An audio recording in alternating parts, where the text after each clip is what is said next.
ઓમ શ્રી ગણેશાય નમઃ. જય શ્રી કૃષ્ણ મિત્રો. આજે આપણે ભગવાન ગણેશની કથા સાંભળીશું. મિત્રો, મંગળવાર છે, બુધવાર છે અને ગણેશ ચોથ છે અને ગણપતિજીના તહેવાર છે. આ બધા જ દિવસોમાં શ્રી ગણેશજીની કથા સાંભળવાનો ખૂબ જ મહિમા છે.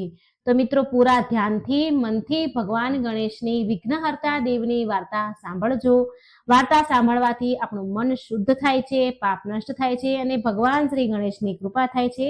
ભગવાન ગણેશ પ્રસન્ન થાય છે અને સર્વ સુખ શાંતિ સમૃદ્ધિ ભગવાન પ્રદાન કરે છે. તો આપણે ચાલો સાંભળીએ વાર્તા. ઓમ ગંગ ગંગ ગણપતે નમઃ. બહુ સમય પહેલાની વાત છે. એક ગામમાં એક ડોશીમાં રહેતા હતા. તેમને એક દીકરો હતો. તેણે તેના દીકરાના લગ્ન કરી દીધા હતા. ડોશીમાં તેના દીકરાને વહુ સાથે રહેતા હતા. ડોશીમાના દીકરાના લગ્ન થયાનું હજી 1 વર્ષ પણ પૂરું થયું ન હતું. ડોશીમાં બહુ ચાલાક હતા, બહુ જબરા હતા. તેમની વહુને તેનું ખાવા પીવાનું, રહેવાની રીત તેમને બિલકુલ પસંદ ન હતી. એની વહુ સારા ઘરની હતી એટલે એનું ખાવા પીવાનું બધું સારું હતું, પણ આ બધી વસ્તુ એને ડોશીમાને પસંદ ન હતી. એ તેમની વહુ પાસે બધું જ કામ કરાવતા ઘરના, અને પછી વહુને સવારની વાસી રોટલી સાંજે ખાવા આપે અને સાંજની વાસી રોટલી સવારે ખાવા આપે. વહુ તો એના પિયરમાં બહુ લાડ પ્રેમથી ઉછરી હતી, અને જ્યારે તે એના પિયરમાંથી તેની સાસરે આવી તો તેની સાસુનો સ્વભાવ ઘણો ખરાબ, બહુ આકરો સ્વભાવ હતો. તેણે તેના પિયરમાં, એ વહુએ તેના પિયરમાં ક્યારેય વાસી રોટલી ખાધી ન હતી, અને અહીં તો સાસરીમાં હંમેશા ઠંડી જ રોટલી ખાવા આપે એની સાસુમાં. હવે બિચારી વહુ તો શું કરે? વહુથી તો ઠંડી રોટલી ખવાતી ન હતી, એને ઠંડી રોટલી ભાવતી ન હતી. માટે વહુ રોજ એક રોટલી ખાઈને ઊભી થઈ જાય, રોજ એક રોટલી ખાઈને એ રહેતી હતી. વહુ રોજ કુવે પાણી ભરવા જતી હતી. કુવે તો ગામની બધી સ્ત્રીઓ ભેગી થતી અને વાતો કરતી કે આજે તેમને શું શું ખાધું, શું શું પકવાન બનાવ્યા. બધી જ સ્ત્રીઓ વાતો કરે, પણ જે આ વહુ છે એ બિચારી કઈ જ ન બોલે. એક દિવસની વાત છે. ગણેશ ચોથનો દિવસ હતો.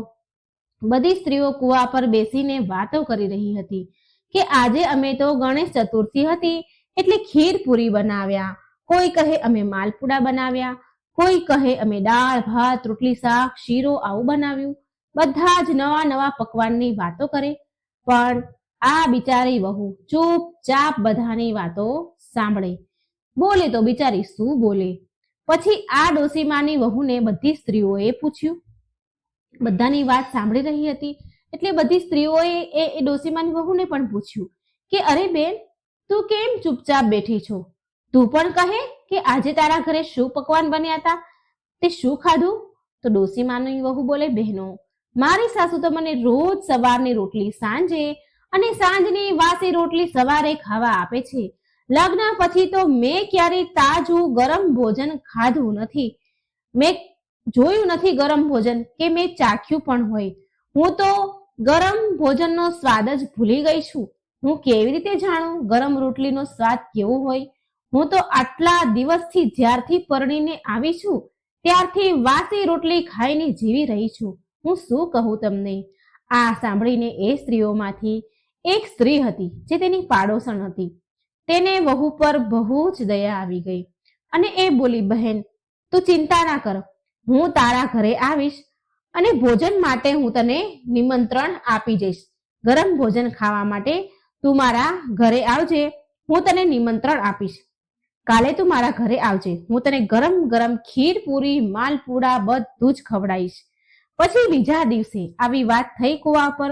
પછી બીજા દિવસે એ પાડોશણ એ ડોશીમાના ઘરે આવી અને વહુની સાસુ જે ડોશીમા છે તેને એ પાડોશણ કહે છે કે માજી, મારે સૌભાગ્યવતી સુહાગન સ્ત્રીઓને જમાડવાની છે, તો તમે આજે તમારી વહુને ભોજન કરવા માટે મોકલશો?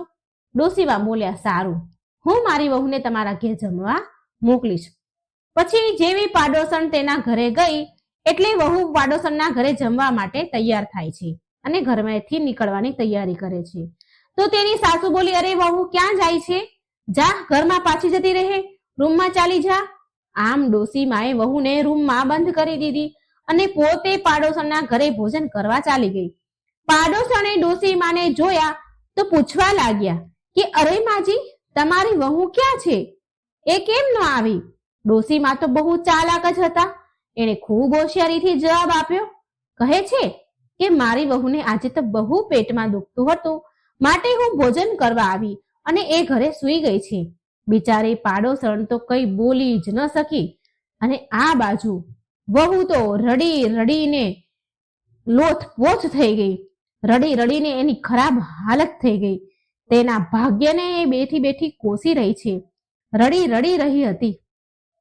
વહુ તેના રૂમમાં રડતી જ હતી કે એટલામાં તેનો પતિ આવ્યો અને તેની પત્નીને રૂમમાં બંધ જોઈ તો એને પૂછ્યું, શું વાત છે?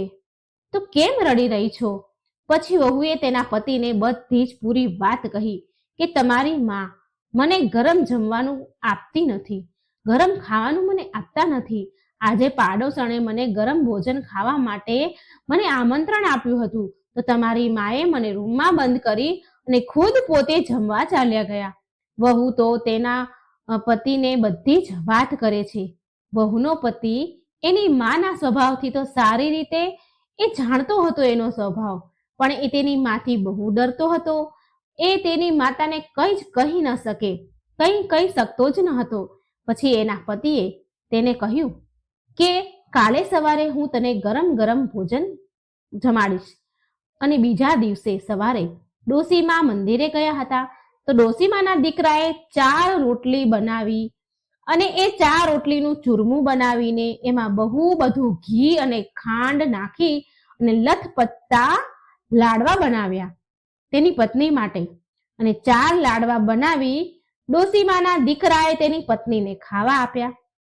જેવી વહુએ લાડવા ખાવા જાય કે ડોસીમા મંદિરેથી ઘરે આવી ગયા અને 4 લાડવા વહુએ ડોસીમાના ડરના કારણે ખાલી જે પાણીનો ઘડો હતો એ પાણીમાં એ ઘડામાં એ 4 લાડવા મૂકી દીધા અને પછી પાણી ભરવાનું બહાનું કાઢીને કુએ પહોંચી ગઈ. પણ કુએ બહુ બધી સ્ત્રીઓ પાણી ભરવા આવી હતી, પાણી ભરી રહી હતી. તો વહુએ વિચાર્યું કે જો હું આ લાડવા અહીં ખાઈશ તો આ બધી સ્ત્રીઓને ખબર પડી જશે અને આમાંથી જો કોઈ એક સ્ત્રીએ મારી સાસુને જઈને કહી દીધું તો હું શું કરીશ? હું પકડાઈ જઈશ. મારી સાસુ તો ખૂબ કકળાટ કરશે. વહુએ આમ વિચાર્યું અને પછી આમ વિચારીને પાસે એક ગણપતિજીનું મંદિર હતું ત્યાં એ ચાલી ગઈ. એ વિચારે છે કે હું ગણપતિજીના મંદિરે ચાલી જાઉં. આમ વિચારી એ ગણપતિજીના મંદિરમાં ગઈ અને મંદિરમાં જઈને એક બાજુ બેસી ગઈ ગણપતિજીની મૂર્તિની સામે. જ્યારે વહુ મૂર્તિની સામે બેસીને લાડવા ખાવા જાય છે તો ગણપતિજીની મૂર્તિમાંથી ગણપતિજી એમનો એક હાથ આગળ વધાર્યો, લાંબો કર્યો અને હથેળી ફેલાવી એ વહુ સામે. વહુએ વિચાર્યું કે ગણપતિજી લાડવા માંગી રહ્યા છે, માટે વહુએ એક લાડવો ગણપતિજીની હથેળીમાં મૂકી દીધો.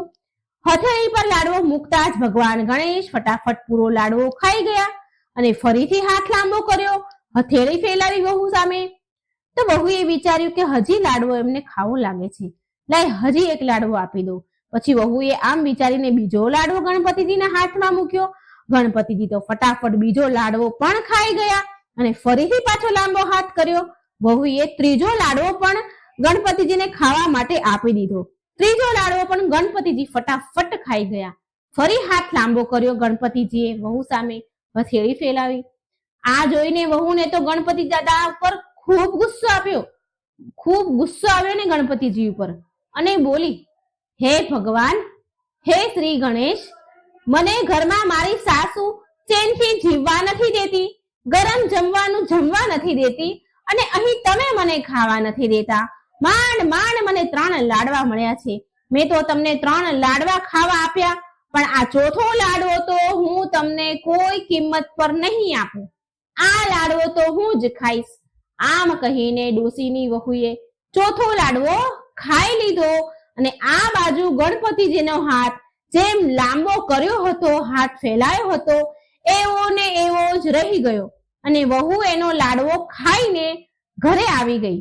હવે આ બાજુ ગણપતિજીને મંદિરમાં બીજા દિવસે જેવા પૂજારી આવ્યા તો એમણે જોયું કે ગણપતિજીનો હાથ લાંબો છે, લાંબો ફેલાવેલો છે, હથેળી ફેલાવેલી છે, ભગવાને લાંબો હાથ કર્યો છે.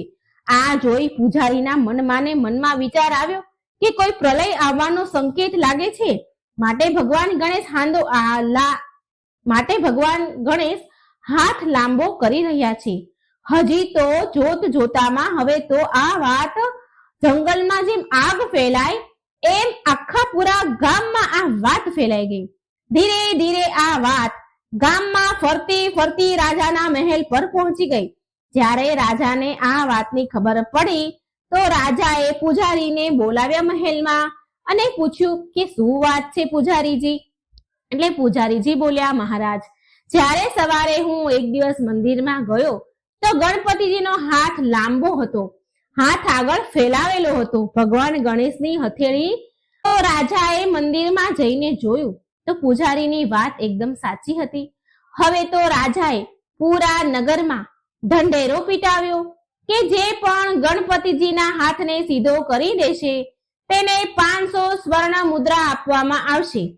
ત્યારે નગરના મોટા વિદ્વાનો મહાત્માઓ આવ્યા, મોટા યજ્ઞ હવન ભંડારો કર્યા, હવન કર્યા, બહુ પૂજા પાઠ કરાવ્યા. પણ શું બધું જ નકામું રહ્યું? કોઈ ફાયદો થયો નહીં. ભજન કીર્તન હોમ હવનનું અસર ભગવાન ગણેશ પર જરા પણ ન થયો અને ભગવાન ગણેશનો હાથ એમને એમ લાંબો જ રહ્યો.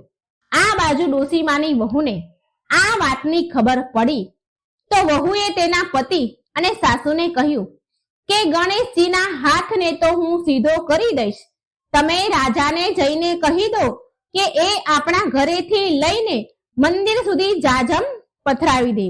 જાજમ એટલે જે જમીન ઉપર મખમલનું કે કોઈ કપડું બિછાવે એને જાજમ કહેવાય. કહે છે કે રાજાને કહી દો કે આપણા ઘરથી મંદિર સુધી જાજમ પથરાવી દે અને કપડાના પડદા લગાવી દે, અને જે સમયે હું મંદિરમાં જાઉં તો કોઈ પણ મારી સાથે મંદિરમાં નહીં આવે. આ સાંભળી ડોશીમા અને તેનો પતિ બોલ્યા, અરે છોડ ને, મોટા પંડિતો મહાત્માઓ વિદ્વાન સંતો એ કઈ કરી ન શક્યા તો ભલા તું શું કરી લેવાની? પણ વહુ બોલી કે મારી વાતનો વિશ્વાસ કરો, હું જેવું કહું છું એવું તમે કરો. પછી ડોશીમાએ વિચાર્યું, જો મારી વહુ ગણેશજીનો હાથ સીધો કરી દેશે તો 500 સ્વર્ણ મુદ્રા મળશે. ડોશી તો હતી જ લાલચી, એને વિચાર્યું કે હાથ સીધો થાય તો ભલે અને ન થાય તોય ભલે, રાજા ક્યાં ફાંસી આપી દેવાના છે. હવે ડોશીમાં જેમ તેમ લાકડીના ટેકે ચાલીને રાજાના મહેલમાં પહોંચ્યા અને રાજાને કહે છે કે મારી વહુ ભગવાન ગણેશનો હાથ સીધો કરી દેશે, પણ તેની એક શરત છે કે અમારા ઘરેથી મંદિર સુધી જાજમ પાથરીને કપડાના પડદા કરી દેવામાં આવે, અને જે સમયે મારી વહુ મંદિરમાં જાય એ સમયે મંદિરની અંદર કોઈ ન રહે. એટલે રાજાએ ડોશીની શરત માની લીધી. રાજા બોલ્યા, જેમ કહો તેમ માજી હું કરું છું. ડોશીમાં ઘરે આવી અને તેમની વહુને રાજાની વાત કહે છે કે રાજા માની ગયા છે. હવે રાજાએ ડોશીમાના ઘરેથી લઈને મંદિર સુધી જાજમ પથરાવ્યા, પડદા કરાવી દીધા. પણ રાજાને મનમાં વિચાર આવ્યો, એને મનમાં એવું વિચાર્યું કે મારે તો સંતાઈને જોવું જ જોઈએ કે આ શું વાત છે આખરે.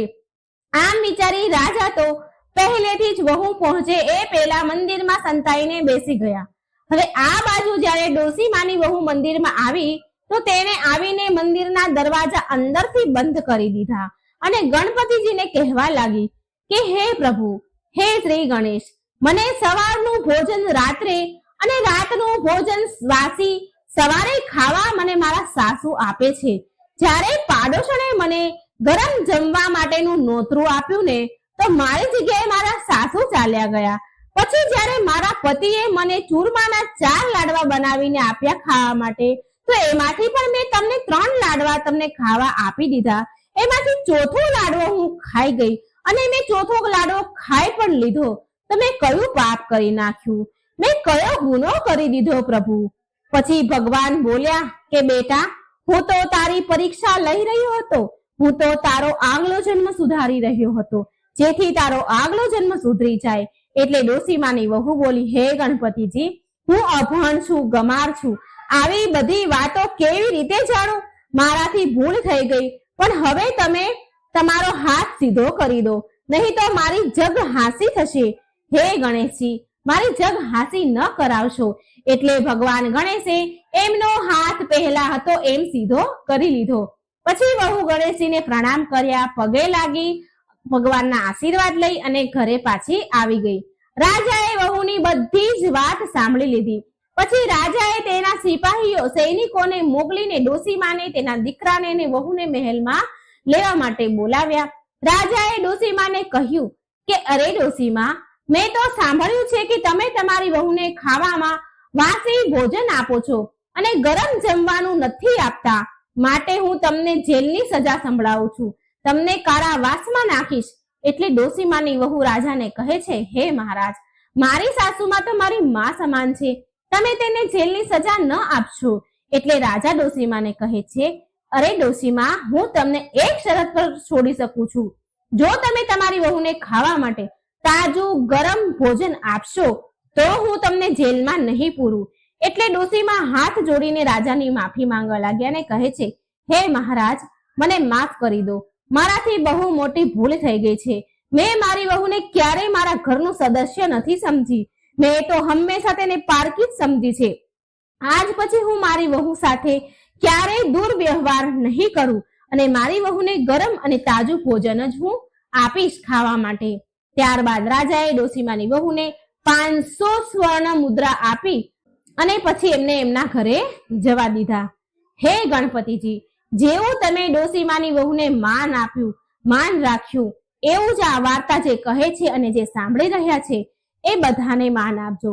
જે કોઈ આ વાર્તા સાંભળે અને સંભળાવે તે સૌના વિઘ્ન હરજો, દુઃખ દૂર કરજો, સુખ સંપત્તિ, શાંતિ ને સારું આરોગ્ય પ્રદાન કરજો. તમારી કૃપા દ્રષ્ટિ સૌ તમારા ભક્તો ઉપર હંમેશા રાખજો. જય શ્રી ગણેશ.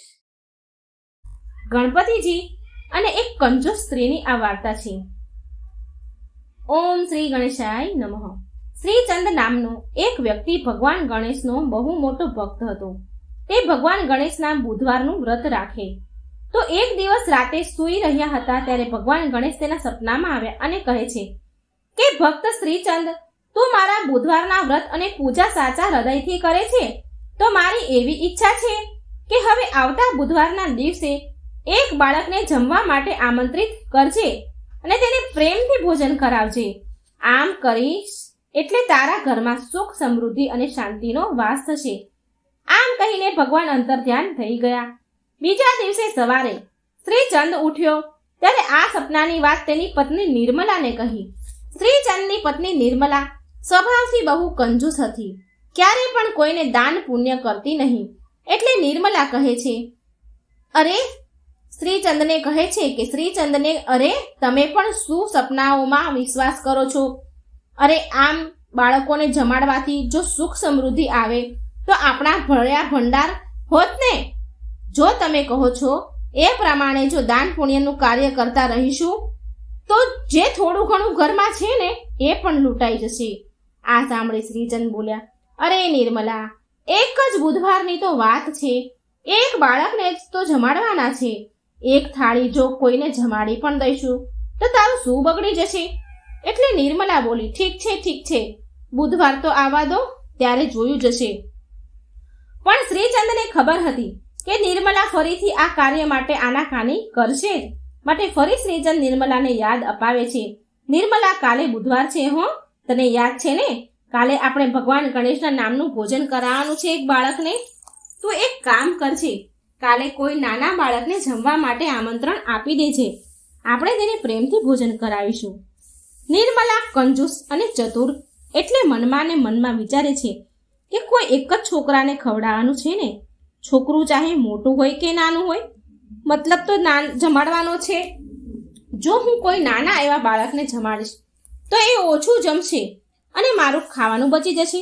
સાંજના સમયે મેદાનમાં બહુ બધા બાળકો રમતા હોય છે, ત્યાં જઈને જોઈશ અને એક છોકરાને જમવા બોલાવી આવીશ અને આ તરફ ભગવાન ગણેશ કૈલાસ પર બધું જ જોઈ રહ્યા છે અને નિર્મલાની મનોવૃત્તિ જાણી લે છે અને કહે છે કે અચ્છા, એક નાના એવા બાળકને જમાડવા માટે નિર્મલા તું આટલું બધું વિચારી રહી છે. હવે તો મારે પરીક્ષા કરવી જ પડશે. હવે તો મારે લીલા કરવી જ પડશે. મારા નામનું જ ભોજન છે, હું પાછળ કેમ હટું? મને જ આમંત્રણ છે. સાંજના સમયે મેદાનમાં છોકરાઓ રમી રહ્યા હોય છે એટલે નિર્મલા મેદાનમાં સૌથી નાનું બાળક હોય તેને શોધવા લાગી. એટલે કૈલાસ પર્વત પર ગણેશજી વિચારે છે કે હવે મારે નાના બાળકનું રૂપ લેવું પડશે. નિર્મલા નાના બાળકને શોધી રહી છે અને મનમાં વિચારે છે કે અહીં તો બહુ બધા છોકરાઓ રમી રહ્યા છે, અહીં નાનું છોકરું કેવી રીતે શોધવું? આ તરફ ભગવાન ગણેશ નાના એવા બાળકનું રૂપ લે છે અને ધરતી પર આવ્યા અને મેદાનમાં બાળકો સાથે રમવા લાગ્યા. હવે નિર્મલાને આ નાનું બાળક દેખાઈ ગયું જે ભગવાન બનીને આવ્યા હતા. એટલે નિર્મલા તે નાના બાળક પાસે આવી અને બોલી કે સાંભળ બેટા, તું કાલે મારા ઘરે ખાવા આવી શકીશ? હું તને ભોજન માટે આમંત્રણ આપવા આવી છું. અહીં નજીક જ મારું ઘર છે, તારા ઘરે પૂછીને આવી જજે. એટલે ગણેશજીના રૂપમાં ભગવાન બોલ્યા, સારું માં, હું કાલે જમવા માટે આવી જઈશ. અને નિર્મલા તો મનમાં બહુ ખુશ થઈ ગઈ કે સારું છે, આ નાનું એવું બાળક છે, કેટલું ખાવાનું, થોડું એવું તો જમશે, મારું કામ સરળ થઈ ગયું. બીજા જ દિવસે ભગવાન ગણેશ નાના બાળક બનીને નિર્મલાના ઘરે આવ્યા અને નિર્મલાએ તે બાળકને 2 પૂરી, થોડો શીરો, થોડું શાક અને થોડી ખીર પીરસી દીધી. ગણપતિજી તો ફટાફટ એ બધું ખાઈ ગયા. ફરી બોલ્યા કે માં, ભોજન તો બહુ સ્વાદિષ્ટ બન્યું છે, પણ મને હજી વધારે ખાવાની ઈચ્છા છે, મને હજી ખાવાનું આપો, હું હજી ભૂખ્યો છું. બાળકની વાત સાંભળી શ્રીચંદ બોલ્યો, નિર્મલા, રસોડામાં જઈને જમવાનું લઈ આવ અને આ બાળકને આપ. લાગે છે જમવાનું બહુ સરસ છે, સ્વાદિષ્ટ છે. નાના બાળક તો ભગવાનનું રૂપ હોય છે. આ બાળકને આપણા દ્વારા પીરસેલું ભોજન ભાવ્યું છે. આ તો આપણા માટે બહુ ખુશીની વાત છે. નિર્મલા બોલી, સારું બેટા, તો આ થોડી ખીર છે વાટકામાં, એ ખા, ત્યાં સુધી હું બીજું જમવાનું લઈ આવું. અને આમ નિર્મલા ભોજન બીજું લઈને પીરસે છે. જેવું નિર્મલા પીરસે એવું ભગવાન ગણેશ ખાઈ જાય. આમ જેટલું નિર્મલાએ બનાવ્યું હતું એ બધું જ શ્રી ગણેશ ખાઈ ગયા, બધું જ ભગવાન ખાઈ ગયા. અને ફરી નિર્મલાને કહે છે ગણપતિજી, માં, હજી ભૂખ્યો છું, મને ખાવા આપો. બાળકની વાત સાંભળીને નિર્મલાને કંઈ સમજમાં આવતું નથી. એ વિચાર કરે છે કે મેં તો જેટલું બનાવ્યું હતું એ બધું જ પીરસી દીધું, પણ હજી આ બાળક ધરાતો નથી, બધું જ ખાઈ ગયો, તો પણ હજી ભૂખ્યો છે કરે છે. ભગવાનના રૂપમાં બાળક નિર્મલાને વારંવાર કહી રહ્યા છે કે માં, હજી ભૂખ લાગી છે, હજી ભૂખ્યો છું, ખાવા આપો. અને નિર્મલાને તો ગુસ્સો આવે છે અને બોલી કે હવે હું તને શું આપું? મેં જેટલું પણ ખાવાનું બનાવ્યું હતું એ બધું જ તને ખવડાવી દીધું, તું ખાયા જ કરે છે. એટલામાં શ્રીચંદ બોલ્યો, હે નિર્મલા, મને તો આ ચમત્કારી બાળક લાગે છે અને આમંત્રણ નિર્મલા, અતિથિ તો ભગવાનનું રૂપ હોય છે, આમ પણ અતિથિ ભગવાન કહેવાય. આ બાળકની વાતને તો માનવી જ પડશે આપણે. આ જેમ કહે એમ આપણે કરવું જ પડશે. એટલામાં તે બાળક બોલ્યો, માં, હજી તમારા ઘરમાં ભોજન ખલાસ નથી થયું. ભંડાર ઘરમાં મગ અને ચોખા મૂક્યા છે, ઘરમાં દહીં છે, એ બધું જ લઈ આવો. નિર્મલા આ બાળકની વાત સાંભળીને વિચારવા લાગી કે આ બાળકને કેવી રીતે ખબર કે અમારા ઘરમાં ક્યાં શું મૂક્યું છે? કંઈ ખબર નથી પડી રહી કે આ શું થઈ રહ્યું છે. મને તો આ બાળક પર બહુ ગુસ્સો આવે છે. બહુ ખવડાવી દીધું, બધું જ ખાઈ ગયો, હજી ખાયા જ કરે છે. ભગવાનના રૂપમાં બાળક બોલે છે કે જે ઘરમાં જે દાળ હોય, જે ચોખા હોય તે બધું જ લઈ આવો માં. નિર્મલા તો ઘરમાંથી કાચી દાળ, લોટ, ચોખા, મગ જે પણ મૂકે છે તે બધું જ ખાઈ જાય છે. ભગવાન ફરી નિર્મલાને કહે છે, માં, તમે ભંડાર ઘરમાં જે ઘઉંની બોરી મૂકી છે તે પણ લઈ આવો. નિર્મલા તો તે બાળક જેમ તેમ ખાય તેનો જીવ જાય છે. એ બાળક બધું ખાયા કરે, નિર્મલાનો જીવ જાય અને બડબડાટ કરતી ગુસ્સે થતી, બધું જ આપતી જતી હતી. ગુસ્સામાં આપતી હતી. મનમાં બોલે કે અરે, આ બાળક છે કે કોઈ ભૂત જેને હું ઘરમાં લઈ આવી છું? હું તો નાનું બાળક સમજીને લાવી હતી કે ખીર ખાશે તો કેટલી ખાશે? થોડુંક એવું તો ખાશે, પણ આ તો બધું જ સાફ કરી જશે. હે રામ, હું હવે શું કરું? નિર્મળા તો શ્રીચંદ પર ગુસ્સો કરે છે. તે કહે છે કે જમાડો હજી બાળકને, એટલે બધું સાફ થઈ જાય, આપણા ભંડાર ખાલી થઈ જાય. શ્રીચંદને ખબર પડી જાય છે કે આ કોઈ સાધારણ બાળક નથી.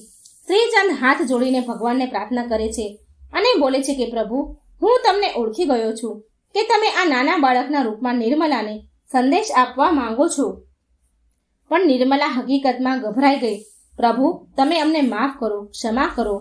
નિર્મલા તો રડવા જ લાગી. જ્યારે નિર્મલા ઘરમાંથી બધું જ ખવડાવી દે છે અને કશું જ પણ નથી રહેતું, અન્નનો દાણો પણ નથી રહેતો, ત્યારે ભગવાન શ્રી ગણેશ પ્રગટ થયા. ભગવાનને જોઈને શ્રીચંદ હાથ જોડીને પગે લાગે છે અને નિર્મલા પણ બાળકથી ભગવાન થયા એટલે એ પગે લાગે છે. આ જોઈને એ ચોંકી ગઈ. બાળકમાંથી શ્રી ગણેશ ભગવાનનું સ્વરૂપ થયું. એ આશ્ચર્ય પામી. ભગવાન ગણેશ નિર્મલાને કહે છે કે માં, ભોજન જમાડવામાં કેમ કંજૂસી કરો છો?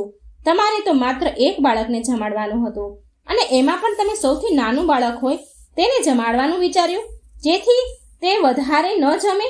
બસ આ માટે મેં બાળકના રૂપમાં તમને શિક્ષા આપી. ક્યારેય પણ કોઈ અતિથિને ભોજન માટે આમંત્રણ આપો, સાચા હૃદયથી, કોઈ કપટ વગર ભોજન પીરસો અને જમાડો. પ્રેમપૂર્વક દાન પૂન કરવાથી ઘરમાં સુખ સમૃદ્ધિ, ધન વૈભવ, અન્નના ભંડાર ભર્યા રહે છે. ભગવાનની વાત સાંભળી નિર્મલા માફી માંગવા લાગી. પ્રભુ, મને ક્ષમા કરી દો. હું ક્યારે પણ કંજૂસી નહીં કરું. સદાય ઈચ્છા શક્તિ પ્રમાણે દાન પુણ્ય કરીશ અને અતિથિ મહેમાનોને જમાડવામાં ક્યારેય કંજૂસી નહીં કરું. પછી ભગવાન ગણેશ શ્રીચંદ અને નિર્મલાને આશીર્વાદ આપે છે. જેટલું પણ ભગવાને ખાધું હતું એના 4 ગણું પાછું કરીને આપે છે. રસોડામાં મૂકી દીધું અને ભગવાન ગણેશ જતા સમયે નિર્મલાના ઘરની જમીન પર એક લાત મારી. એનાથી એક સુંદર મહેલ બની ગયો. શ્રીચંદને તેની ભક્તિનું ફળ મળી ગયું અને નિર્મલાને શીખ મળી ગઈ. તો મિત્રો, આ હતી સરસ મજાની શ્રી ગણેશ ભગવાનની વાર્તા.